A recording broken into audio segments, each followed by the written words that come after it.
Let's focus in on the real estate sector, that has been through so many events, from demonetization to GST, RERA and even the pandemic. And in the crowded metropolis of Mumbai is an oasis of healthy and sustainable living. I'm talking about Birla Niyaara. So today we're in conversation with Mr. K.T. Jithendran. He's the CEO of Birla Estates, which is a wholly owned subsidiary of Century Textiles.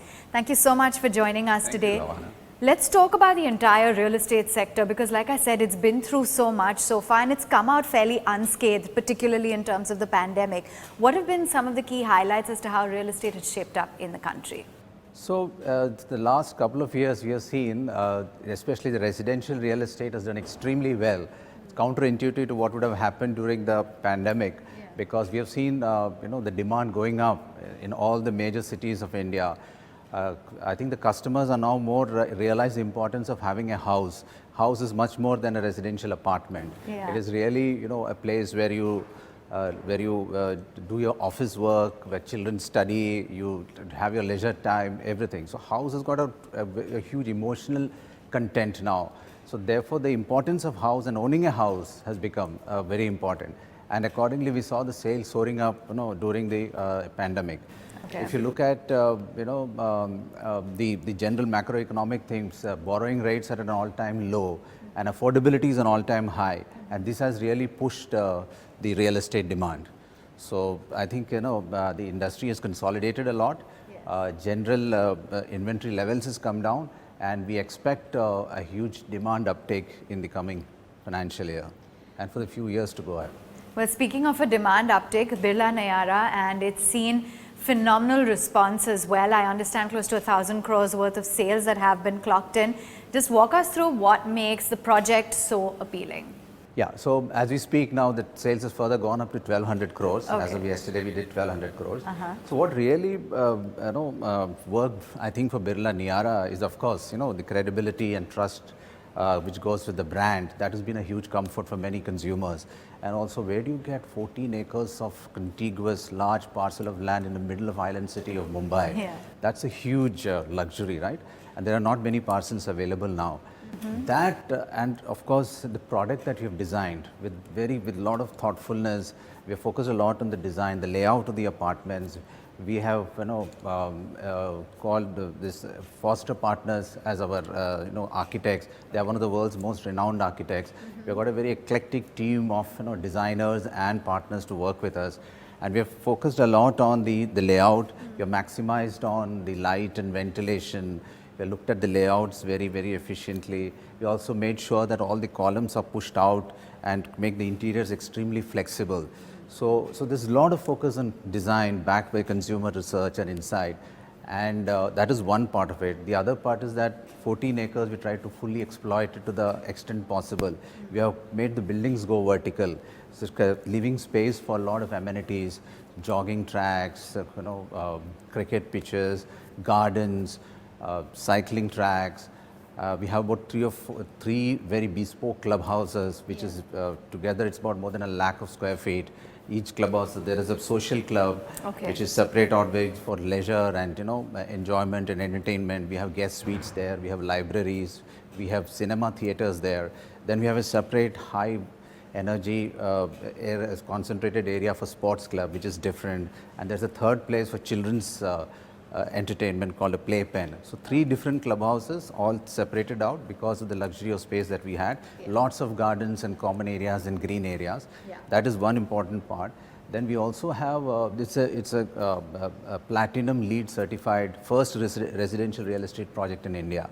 There's a lot of focus on sustainability. We have as many as 1,350 trees that we are planning in this project. Yeah, I can see we're surrounded by a lot of greenery, and from the model project that you showed me as well, it's very well spaced out. So give us a sense as to how many flats have been sold so far. I understand it's going to be in phases as well. Yeah. So how have the phases been so far? Yeah. So we launched the first phase about in a 10 acres space. We have about 3 tall residential buildings. We have launched the first phase, which is about 414 apartments. So far, we have sold about 185 units. Okay. Comprising of 2, 3, 4, 5, 6, some duplex, penthouses, etc. Extremely well received by the market. This is in the short span of the last couple of months or so. Yeah. we have achieved this. Once we progress on this phase, we'll launch the next phase, maybe about 10 to 12 months from now. We'll bring in more design features, more innovation based on customer knowledge that we gain over the course of this time. And that's how we'll launch this phase, and then after some time, the third phase. Now I want to discuss the real estate sector as a whole, because one factor that we can't ignore is the cost inflation. We have seen material prices go up and the entire process gets a lot more expensive. Is this signaling that we are going to see abnormal pricing in real estate going forward? Yes, there has been, because of certain events which has happened, there has been an increase in commodity prices. I don't think this will impact that much of the high-end products, because construction cost is not that much of a percentage when you talk about projects like Birla Niyaara, etc. But if you're looking at affordable and mid-income projects, it is going to have an impact there, and therefore there could be an inflationary rise in residential prices. But I think largely it will be the price rise in the real estate sector would be fueled by demand, affordability, consolidation is there, lack of supply, inventory levels have come down. It's almost a 9-year low on inventories. So I think those are the factors that will really push the quality, they'll push the prices, and it will be largely controlled, I think, by strong brands, good locations, and great designed product. Okay, so that's the outlook coming in on the real estate sector as a whole. Now, if we were to talk about land acquisition plans, you are a company that is primarily focused in the NCR, MMR, as well as Bengaluru regions. So walk us through what the land acquisition plans are going forward, and what are the existing projects? Okay, great. So we currently, as you very rightly mentioned, has presence in Mumbai, Bangalore, and NCR. Largely, our goal is to expand in these three cities, deepen our presence in these three cities, and also look at Pune, which I think is a very strong and stable and consistent market. Our business model is to grow through joint venture acquisitions. We will look at some opportunistic buyout, but largely it will be a joint venture model. Okay. So far, we have about 6 projects that we have. 2 of them in Mumbai. One is here, Birla Niyaara, which is our own land. We have another one in Kalyan, which is going very well. It's more than 60% sold out, and it is in advanced stages of construction. We have 3 projects in Bangalore. 2 of them has been launched. The third one we just entered into a joint venture agreement just 15 days back. We also have a very large joint venture project in Gurgaon and NCR, which has a potential of almost 2,500 crores. In all, we have an inventory of about 18 to 20,000 crores we have. Okay, so with this inventory and with the focus on these various cities, walk us through where you're seeing the maximum demand, or any particular trends that you've observed within individual cities, which are the cities that are seeing a better pickup. Yeah, so all these 4 cities which I mentioned, which are the metro cities, which constitute about 65% of the total residential demand, is largely because of the commercial demand in these cities. They are where the commercial activities are most. The talent is the highest in this area. So that is where most of the growth. So each of these cities are very, very strong, and each of has its own character. Mumbai is constrained because of it's a landlocked city, but cities like Bombay and Pune continues to grow. Cities like Bengaluru and Pune, they continues to grow because there's no boundaries, very strong IT demand, and therefore, but the margins in this thing is more in Bombay and NCR. Okay. Yeah. But if you look at Pune, is one of the fastest growing, most strongest demand in the real estate market today. But the prices are not of that size, but the volumes are pretty strong. But I think all these 4 markets important to have a presence.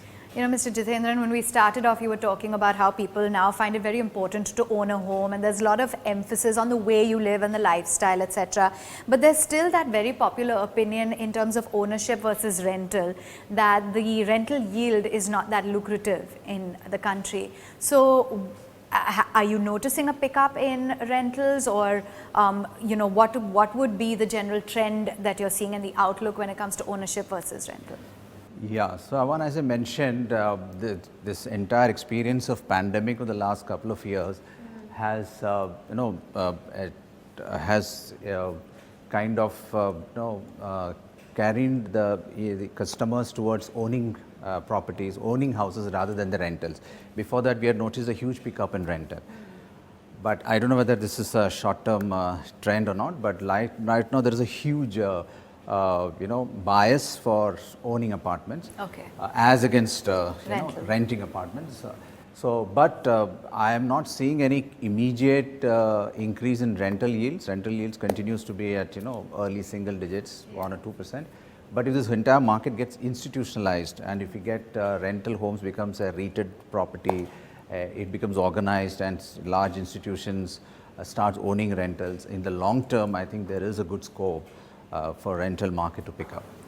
And what would be the company's sales targets now going forward? What would be some of your revenue projections for FY22-23? We started our sales launch operations about 2 years back. So in the year FY20, we did a sales of about 460 crores pre-bookings. Last year, we did about 620 crores. This year, we're expecting to do almost 3x of that. So that's going to be an exponential growth. And our future, what we look at direction is to grow in a similar fashion and achieve at least sales projections of at least about 10,000 crores or so in the next 3 to 4, 5 years. I don't want to give a definite this thing because that's it depends on how many projects we keep acquiring. Our focus is on expanding and becoming one of the leading real estate players in India, focusing on high quality, or focus on execution, quality design, timely delivery, and extreme customer centricity focus. And so what's in the project pipeline right now? If you could just walk us through some individual projects that you have lined up in the MMR, NCR, as well as now you're talking about Pune region and Bengaluru. So we are looking at signing up new projects in each of these locations. Specifically, I cannot mention because these are under discussion right now. But hopefully, in the next couple of quarters or so, we should have signed a few more projects. Okay. So just going forward, give us a sense as to what the outlook is for the real estate industry, how you've looked at, some of the key government announcements that have been made within this space, RERA in particular, how it's benefited the industry, and what more in terms of initiative you'd like to see from the government. Yeah, so I think RERA has been a huge step forward in terms of regulating the industry, bringing some financial discipline, making developers accountable to deliver the product to the customer. It has gone a huge way in doing that. Therefore, which the industry has got consolidated a lot and it has got organized. There's a lot of trust which has come back, and also institutional money. A lot more transparency. More transparency. Yeah. Therefore, institutional funding is also coming in. So that way, it's a huge step forward. But we need to walk a lot more things to do this. We need to bring the industry should be recognized. It's not a recognized industry, real estate. I think there's a huge need for that. The cost of funding has to come down. I think that's important. That can only make the real estate industry more viable. Customers, has to be full transparency. We need a few more levels to go up on customer transparency. GST is another policy, but the input credit. The credit is not in the input taxes, so that credit, if it comes in, that will make the industry more stronger. Approvals, of course, is an uncertain how many approvals, what period it takes. I think there we need to have some certainty.